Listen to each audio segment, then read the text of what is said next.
આત્મીય શ્રોતાજનો નમસ્કાર।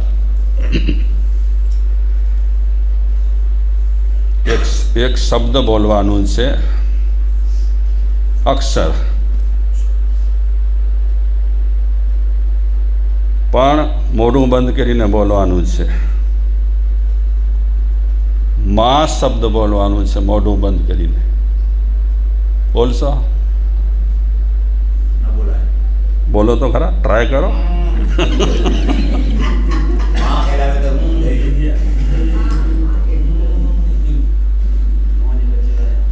મોઢું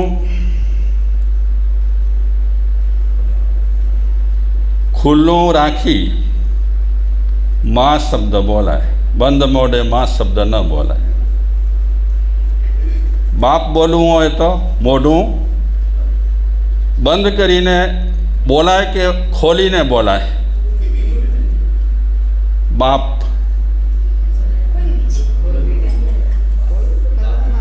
હે ખોલવું પડે।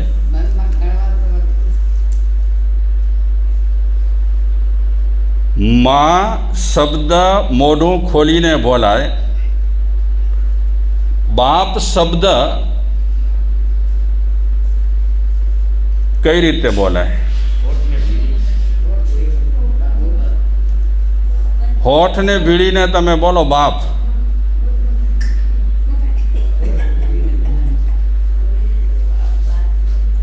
આમાં આખી દુનિયા આવી જાય છે, આખો જગત આવી જાય છે।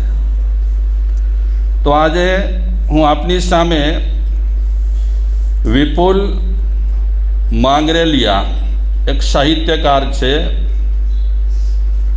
એની મા પરની ગઝલ રહેલી છે। એ ગઝલથી આપણે વાતની શરૂઆત કરીએ। રોજ મારો જન્મ એની આંખમાં ઉજવાય છે, રોજ મારો જન્મ એની આંખમાં ઉજવાય છે। માને માટે દીકરો મોટો કદી ક્યાં થાય છે, માને માટે દીકરો મોટો કદી ક્યાં થાય છે। માને માટે દીકરો ગમે તેટલો મોટો થયેલો હોય તે છતાં એના માટે નાનો જ હોય। કોણ જાણે કેવી માટીનો બનેલો છે દેહ, કોણ જાણે કેવી માટીનો બનેલો દેહ છે। દર્દ આપ્યા કેટલાય તોય માં હરખાય છે, દર્દ આપ્યા કેટલાય તોય માં હરખાય છે। એક અક્ષર પણ જાણે ક્યાં ભણી છે, એક અક્ષર પણ જાણે ક્યાં ભણી છે સ્કૂલમાં, તોય મારા મુખ ઉપર શબ્દ વાંચી જાય છે, તોય મારા મુખ ઉપર શબ્દ વાંચી જાય છે। રોજ મારો જન્મ એની આંખમાં ઉજવાય છે। ભણેલી ન હોય માં તો પણ આપણા ચહેરાને એ વાંચી લે છે। એક મારી ઊંઘ ખાતર રાતને ગણતી દિવસ, એક મારી ઊંઘ ખાતર રાતને ગણતી દિવસ। કોણ જાણે તોય એનો થાક ક્યાં ઠલવાય છે। સંતાનો માટે માં ઘણી વખત રાતના પણ જાગતી રહેતી હોય છે, તો પણ એના ચહેરા પર થાક વર્તાતો નથી। વાતે વાતે હું કસમ ખાતો રહ્યો માની બધે, વાતે વાતે હું કસમ ખાતો રહ્યો માની બધે। એવા પ્રસંગ બને, એવી વાતચીત થાય એટલે આપણે શું કરીએ? ગળા પર હાથ રાખી કરી અને કહીએ મુજી માજી કસમ। વાતે વાતે હું કસમ ખાતો રહ્યો માની બધે। ક્યાંય સાંભળ્યું કે કસમ માં દીકરાની ખાય છે, ક્યાંય સાંભળ્યું કે કસમ માં દીકરાની ખાય છે। માં લગભગ દીકરાની કસમ ખાતી ન હોય એવો કોઈ ગંભીર પ્રસંગ બની જાય અને ન છૂટકે એને કસમ ખાવી પડે તો એ દીકરાની કસમ ખાતી હોય છે, પણ પરાય કરીને માં દીકરાની કસમ ક્યારે પણ ખાતી નથી. આજ માની છે હયાતી ઈશ તારા ધામમાં, આજ માની છે હયાતી ઈશ તારા ધામમાં, ત્યાં તને જળહળ થશે, ત્યાં તને જળહળ થશે, તુલસી અહીં સુકાય છે. ભગવાનને કહે છે કે હવે તો મારી માં છે નહીં, તારી પાસે છે, ઈશ પાસે. તો તારે ત્યાં જળહળ જ્યોતિ થતી હશે, પણ મારે ત્યાં તુલસી મા વગર સુકાઈ રહી છે. સૂર્યને પાલવથી ઢાંકી, સૂર્યને પાલવથી ઢાંકી ચાંદ સમ શીતળ કરે, સૂર્યને પાલવથી ઢાંકી ચાંદ સમ શીતળ કરે. તું કહી દે આ જગતમાં, તું કહી દે આ જગતમાં માનો કોઈ પર્યાય છે, તું કહી દે આ જગતમાં માનો કોઈ પર્યાય છે, માનો કોઈ પર્યાય નથી. ઘણા સંબંધોની અવેજીમાં ઘણા સંબંધો આપણે ઊભા કરી શકીએ છીએ, પણ માનો સંબંધ એક જ વખત આપણી લાઈફમાં ઊભો થતો હોય છે. એ જ શાયર, એ જ કવિ એક નાનકડી બીજી વાત કરે છે, સમજવાની આપણે કોશિશ કરીએ શું કહેવા માગે છે. કારણ વગરની વાતનું એકાદ કારણ પણ હશે, કારણ વગરની વાતનું એકાદ કારણ પણ હશે. માનવ બન્યો ઈશ તો, માનવ બન્યો ઈશ તો, કાજમાં માનું કરજમાં માનું ધાવણ હશે. આ એની જે એક લાઈન છે એ શું કહેવા માગે છે, કારણ વગરની વાતનું એકાદ કારણ હશે. કારણ વગર વાતની, કારણ વગરની વાતનું એકાદ પણ કારણ હશે. માનવ બન્યો ઈશ તો, એટલે ભવિષ્યમાં આપણે ભગવાન બનીએ. તો કહેવા એ માગે છે માનવ બન્યો ઈશ તો, કરજમાં માનું ધાવણ પણ હશે. સમજાય ન સમજાય પણ ઈશ હે હા. તો માની વાત મેં એટલા માટે કરી છે કે આજે વિપાક સૂત્રમાં માની થોડી વાતો આવે છે, તો એ આપણે વાતો ચર્ચીએ એનાથી પહેલાં આ માની બધી વાતો થોડીક આપણે વિચારી લઈએ. વિપાક સૂત્રમાં માની વાત કઈ આવે છે, પુષ્પ નંદી રાજા માની સેવા કરે છે. તો વર્ણન કરે છે એમાં કે કઈ રીતે સેવા કરે છે.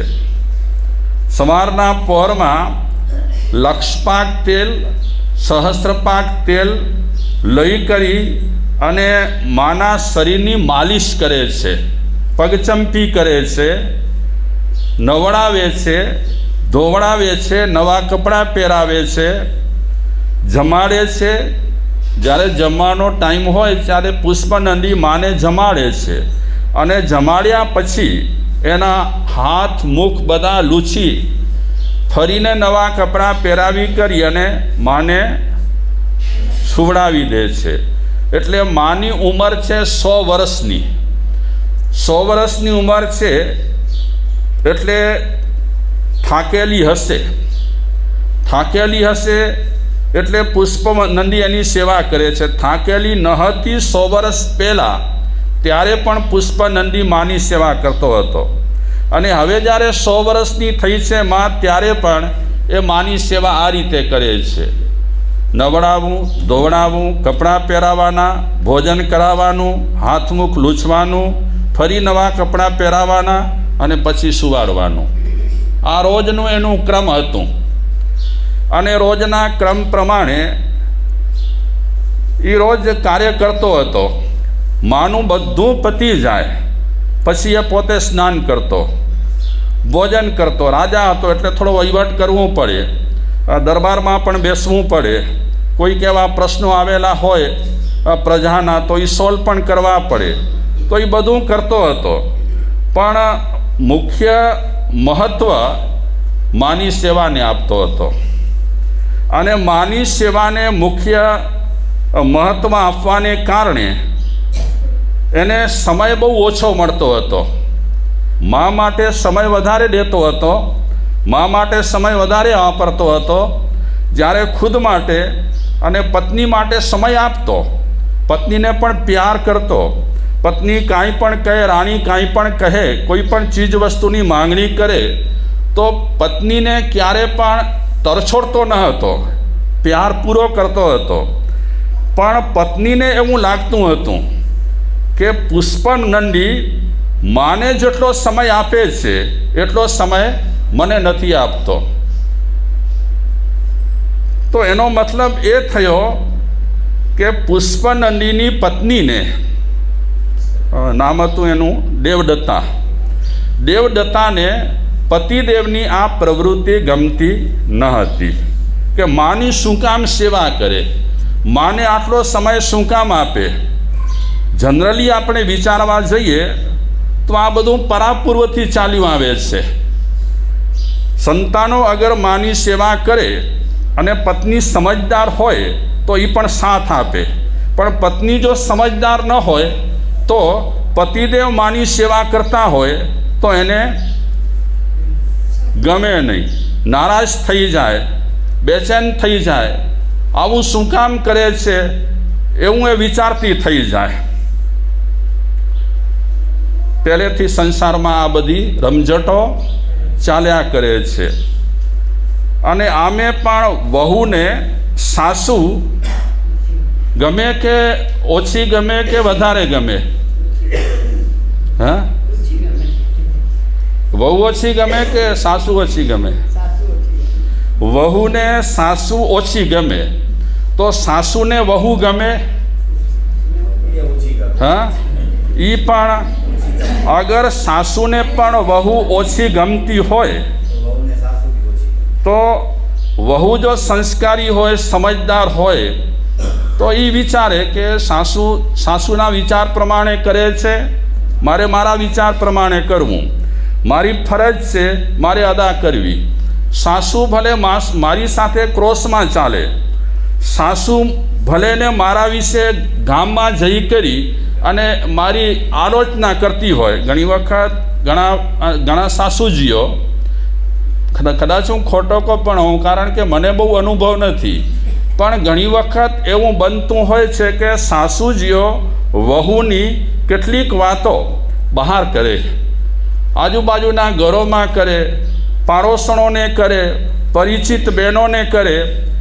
આ રીતે જો સાસુજી વહુને વગોવે તો, અને એ વહુ બધું સાંભળે કે ક્યાંકથી એને ખબર પડે તો સાસુજી પ્રત્યેનો જે અહોભાવ હોય, સાસુજી પ્રત્યેનો પ્રેમ હોય, એ પ્રેમમાં કદાચ, એટલે વચ્ચે મેં વાત કરી હતી કે અમુક ઉંમર પછી વ્યક્તિએ પોતાની જબાન પર શું રાખવો પડે? આપણે અપ્રિય શેના કારણે થઈએ છીએ એ જરાક એનો અભ્યાસ કરવો પડે. અપ્રિય થવાનું કારણ શું?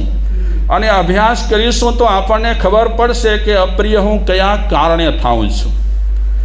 જે કારણે આપણે અપ્રિય થતા હોઈએ એ કારણ ટાળવા માટે આપણને કોશિશ કરવાની કે મારે મારા ઘરની વાતો પાડોશણોને શું કામ કહેવી, મારે મારા ઘરની વાતો આલતુ ફાલતુ વ્યક્તિઓને શું કામ કહેવી. ઘરનો પ્રસંગ છે, ઘરમાં દબાવી દેવાનું. અને એક નિયમ રહેલો છે, ઘરની વાતો બને ત્યાં સુધી બહાર ન કરાય. કારણ કે આ દુનિયામાં સાધનારા ઓછા છે અને બગાડનારા આ દુનિયામાં બહુ રહેલા છે. અને ઘણા લોકોને આવા પોઈન્ટ જોઈએ, પોઈન્ટ મળે એટલે બિચારોનો ટાઈમ પાસ થાય. ઘણા લોકોને કાંઈ લેવા દેવા ન હોય તમારા ઘર સાથે, તમારા સાથે, તમારા ઘરનું સારું થાય, સંધાય, એની સાથે એમને કાંઈ લાગતું વળગતું ન હોય. એટલે ઘણા લોકોની પ્રવૃત્તિ હોય ચિનગારી ચાંપવાની. હા, મરચી મસાલા ભરી ચિનગારી ચાંપો, મજા માણો. અને ધીરે ધીરે દુનિયામાં લોકોનું માનસ આવું વધારે થતું જાય છે. ધર્મ તરફનું વલણ દિવસા દિવસે ઓછું થતું જાય છે. અને આવી ચીજોમાં વલણ શું થતું જાય છે? વધતું જાય છે.